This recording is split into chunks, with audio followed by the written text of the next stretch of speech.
With the media debate over President Trump's first 100 days reaching fever pitch, I went to the White House and sat down with Sean Spicer, the presidential press secretary. Sean Spicer, welcome. Thank you. You've challenged the media's obsession with the first 100 days. The president has called it a ridiculous standard, but you and your team have orchestrated a campaign to push the message out, so why pin it all on the press? Well, it's not pinning it all on the press, but we've gotten almost everyone in that room telling us they're doing a story about the first 100 days and what we've done. So I think we make sure that we, just like we would to some extent, to a regular media inquiry, we recognize the volume of incoming and made sure that we did things like put together a web page at whitehouse.gov/100 days that lists out all of the things that this president has done, whether it's in national security to keep the country safe or fend off radical Islamic threats that we have, get border crossings down 61% down at the border, or some of the things he's doing to bring back jobs. Seamlessly you work that in. Now, the president has had some real accomplishments also. He has a lot of accomplishments. Regulatory rollback and executive orders. Okay, I'm trying to Thank you. And putting Neil Gorsuch on the court. That's right. The media narrative seems to be yes, but he hasn't right. had a major legislative accomplishment. Isn't that a fair criticism? You saw the other day. It's a fact. Neil Gorsuch, the president's the first president since 1881 to not only nominate but confirm in a very hostile way a Supreme Court justice. Okay, but what did the Washington Post say? Yeah. They said yes, but, and to your question, but at the same time, you look at how long it's taken to get the cabinet done. The president selected someone like Neil Gorsuch, who was so qualified. He had kept a promise by putting out those individuals during the campaign, and then we put together an amazing effort to get the person through the Senate in a very systematic ways. At some point, people have to give this president credit for accomplishing the things that he has. Instead of constantly questioning whether or not something's real or not, he passed the Veterans Choice Act, which helps so many veterans get the care that they need. So as far as priorities and accomplishments go, if you're a veteran that's waited months to get the care that you need, or you can't see a doctor because the VA system's so backlogged in many ways, to that veteran, that's a major accomplishment. If you're talking about the Inspire Women Act, that's going to give women the ability to pursue an education in STEM career, science, technology, education, or engineering or math, that's a big step forward. And I would agree these have gotten less coverage. But let's talk about the 100-day poll. So when the Washington Post ABC and Wall Street Journal NBC surveys say that Donald Trump is the least popular president at this stage in modern times, and there was a Fox News poll which also had about 45% approval, the president tweets, "Fake news polls." What does he mean? Does he mean that polls are made up? Well, in some cases, these are the same polls and the same demographical makeups of the polls that underestimated his win in the first place. I think when you look at the same polls that didn't understand the makeup of the country that got him 306 electoral votes, and you're using the same methodology to judge now, you recognize that there is in a lot of cases, the polling is misrepresenting a good degree of folks out there. The president's support among people who elected him remains at an all-time high. He's getting 96% of the people who supported him. He still could be Hillary Clinton. And these polls reflect that. Right. Yeah. But I think in a lot of ways, the accomplishments they're having misrepresent in a lot of, in other words, they're showing that the people who support him still support him, but that number is still skewed the same way it misrepresented him, that total population in the overall poll that were leading up to the election. All right, let me ask you another F-word question. So the president, in the talks about the short-term budget... That was Tom Perez. Oh, good point. In the talks about the avoiding a government shutdown and temporary or stopgap budget deal, the president dropped his insistence on funding for the border wall for this bill.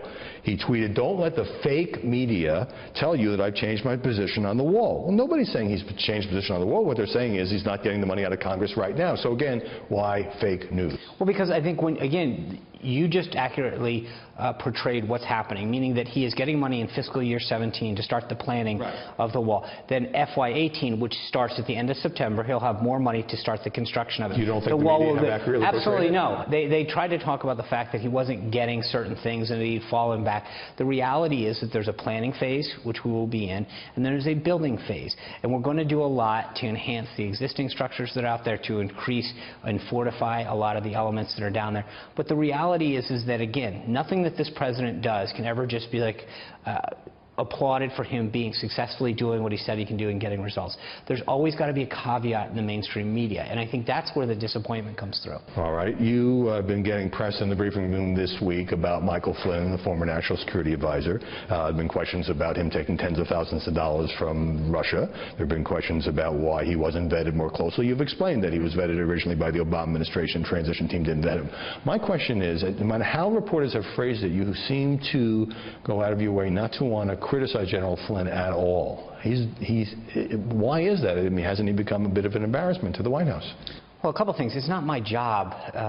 What I'm trying to do is explain the facts as they are. And so in this case, General Flynn, who was a career Army officer, had a security clearance through his military career.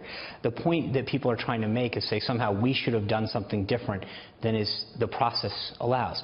So as I pointed out to a reporter today, every reporter who comes to the briefing room has to get a background check to come into the briefing room because it's the White House.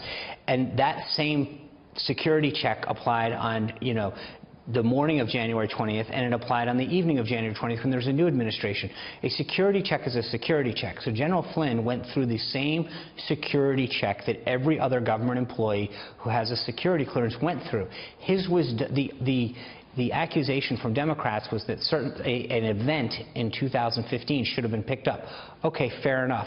Well, that event occurred, and then in 2016, while the Obama administration was still in office, redid his security clearance because the 5-year period is up. So the question is, if Democrats are concerned, it shouldn't be with us. It should be with the system that under the Obama administration that processed that clearance at the time. So for some of these Democrats to take potshots at us for a system that was in place and adjudicated his security clearance in 2016 when Obama was president, then I think that they're misdirecting their criticism. Let's turn the 100-day question around. Do you sense any change in attitude in the press corps as a whole toward this president from the beginning to now? Any softening, any more willingness to work with you? You're laughing, which I think telegraphs what your answer is going to be. Well, I think some reporters have done a good job. There's no question. I think there's individuals in that briefing room and some who are not in the briefing room on a regular basis that really seek to get the facts straight or to tell stories that are critical but fair, that lay out the facts as they are. But there's some that clearly continue to have an agenda or use the briefings as their way to get on television or get clicks on Twitter. Are these the ones you tell to calm down? Some of them, yeah. Okay. Now, the president told the Associated Press that he has stopped watching CNN and MSNBC because he believes they are so unfair to him. My question is, has he really stopped? And do you agree that these 2 of the 3 major cable news networks are egregiously unfair to the president? You take him at his word. I don't sit around watching the viewing habits, but I know he watches a lot of Fox when I see him. But secondly, I do. I think a lot of the cases, they assume facts, they take narratives and continue them that are clearly not true, or they put, in a lot of cases it's the chyron too, that thing that goes across the bottom, where they sensationalize something, and then as you go through the story doesn't entirely match what they did, but you're clearly trying to drive viewership or get people's attention through a sensationalistic tactic.